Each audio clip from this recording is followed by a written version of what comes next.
Было это или не было, трусливые ли смелые, были волки бегунами, были лисы поварами, ворон был советчиком, воробей наведчиком.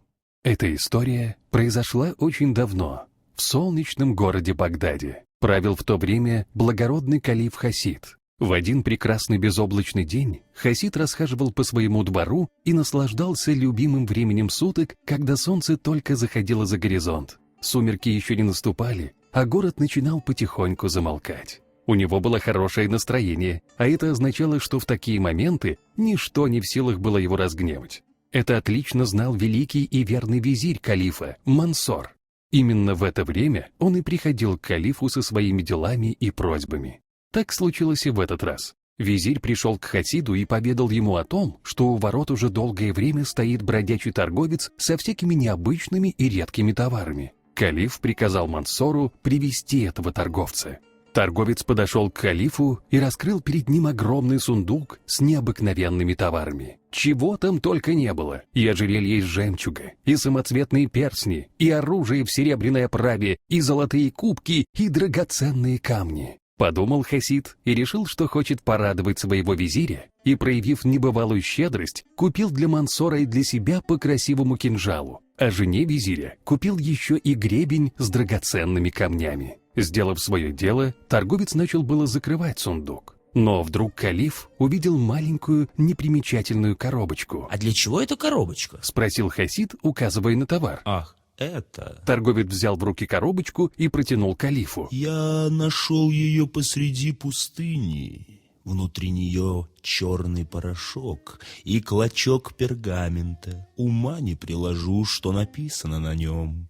Возможно, эта коробочка волшебная, никто не знает». Услышав это, глаза калифа вспыхнули. Он так любил все загадочное и таинственное. В ту же секунду он приказал насыпать торговцу полный кошелек золота, даже не спрашивая, сколько он должен был заплатить за купленные товары.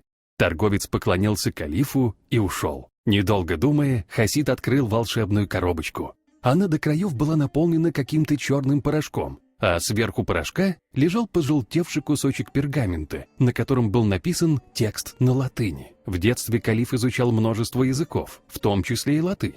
Поэтому ему не составило труда прочитать и понять текст, написанный на пергаменте. В нем говорилось о том, что если понюхать черный порошок и произнести волшебное слово «мутабор», то можно превратиться в любого настоящего зверя или птицу, а чтобы снова стать человеком, достаточно вновь произнести то же самое слово. Но также на пергаменте было и предостережение, что если вдруг человек, который уже принял образ зверя или птицы, засмеется по какой-либо причине, то навсегда забудет волшебное слово «мутабор» и больше никогда не вернет человеческий облик. Визирь Мансор, который все это время находился рядом с Хасидом, засомневался в правдивости слов на пергаменте. На что калиф приказал ему прийти завтрашним утром в дворцовый сад, чтобы на себе испытать волшебство черного порошка и таинственного слова. Эх, как же хорошо после вкусного ужина просто сидеть и ничего не делать. Приветствую вас, великий государь!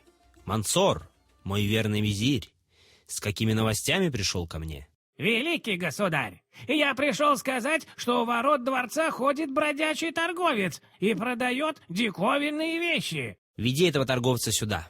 Посмотрим, что у него есть. Слушаюсь. «Приветствую вас, о великий государь. Что желаете купить?»